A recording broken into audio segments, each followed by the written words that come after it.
ओम श्री गुरुवे नमः। अज्ञानमोहान्धतमोपहाभ्यां विवेकवैराग्यनिधिप्रदाभ्यां विश्वेशतत्त्वं प्रतिबोधिकाभ्यां नमो नमः श्री गुरुपादुकाभ्याम्। ओम शांति शांति शांति। प्रणाम भवन। श्वेता श्वेतोपनिषद स्वामी श्री अखंडानंद सरस्वती जी महाराज का दिव्य ग्रंथ, जिसमें भगवान हमारा प्रवचन 27वां अध्याय दूसरे का मंत्र नंबर 8 की व्याख्या पेज नंबर 354 से आगे ले रहा हूँ आज की। अब प्रणव से क्या क्या लाभ हैं यह बात बताते हैं। एक तो दोषों को दूर करता है, दूसरा इंद्रियों को हृदय में ले जाता है और तीसरा परमात्मा का साक्षात्कार कराता है। तो तीन बातें होगी कि एक तो दोषों को दूर करवा देता है, दूसरा इंद्रियों को हृदय में ले जाता है और तीसरा कि परमात्मा का साक्षात्कार करवाता है। कौन? प्रणव। तो ये तीनों बात ब्रह्मोडुपेन होती हैं। समझदार आदमी होवे तो प्रणव के जप से ही सब खाइयां पट जाएंगी, प्रणव के जप से ही मन एकाग्र हो जाएगा और प्रणव के जप से ही परमात्मा का साक्षात्कार हो जाएगा। यह जो प्रणव शब्द है यह भगवनाम मात्र का उपलक्षण है। जितने भगवान के नाम हैं उन नामों का उपलक्षण है। परंतु यदि कोई वेदांती होवे और क्रिया शक्ति को और शब्द शक्ति को यथार्थ मान करके उनमें आसक्त हो जाए तो यह समझना कि अभी वेदांत का संस्कार उसके चित्त में बहुत कम है। बहुत गहरा रहस्य दे दिया वेदांत का कि जितने भगवान के नाम हैं उन नामों का उपलक्षण है कौन? प्रणव। परंतु यदि कोई वेदांती हो और फिर वो क्या करे कि क्रिया शक्ति को और शब्द शक्ति को यथार्थ मान ले तो फिर समझ जाना कि वो अभी नया नया वेदांती है। उसके संस्कार जो हैं वेदांत के बहुत कम हैं।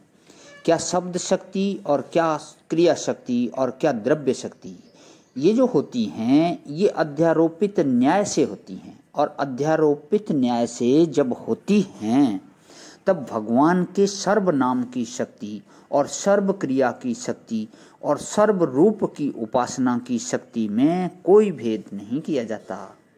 सर्व उपासना में मिट्टी में भगवान, पानी में भगवान, आग में भगवान, वायु में भगवान। रोज बोलते हैं वायु त्वमेव प्रत्यक्षम ब्रह्मासि। यह उपासना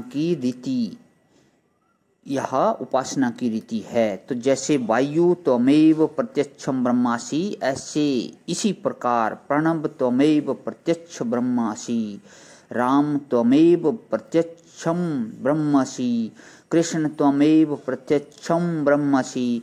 यह उपासना की पद्धति चलती है। तो काम क्रोध आदि दोषों का निवारण करना, इंद्रियों को ले जाकर हृदय में पहुंचाना और फिर पवित्र और तीक्ष्ण बुद्धि के द्वारा परमात्मा का साक्षात्कार कराना, ये तीनों काम परंपरा साधन, बहिरंग साधन और अंतरंग साधन, तीनों साधन प्रणव के द्वारा संपन्न होते हैं। दोषों की निवृत्ति परंपरा साधन है और मन की एकाग्रता बहिरंग साधन है और परमात्मा के स्वरूप का ज्ञान अंतरंग साधन है।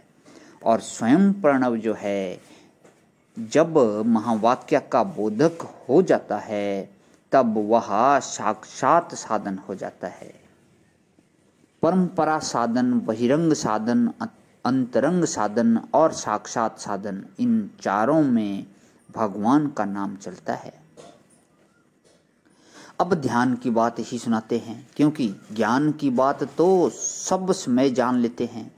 ध्यान ज्ञान में सहायक होता है और ध्यान करने से जो एक मस्ती आती है जीवन में वह व्यवहार काल में सदा बनी रहती है।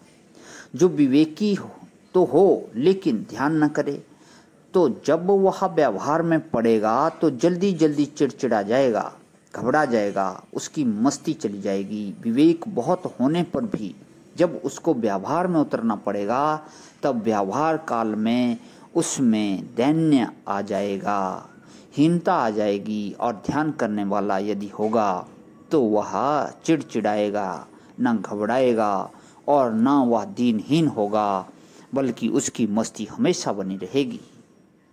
ध्यान का नशा होता है, बिना पिए ही नशा होता है। ध्यान का जो नशा होता है वह बुद्धि को बढ़ाने वाला और बुद्धि को बनाए रखने वाला होता है, जबकि अन्य जो नशा होता है वह बुद्धि का नाश करने वाला होता है।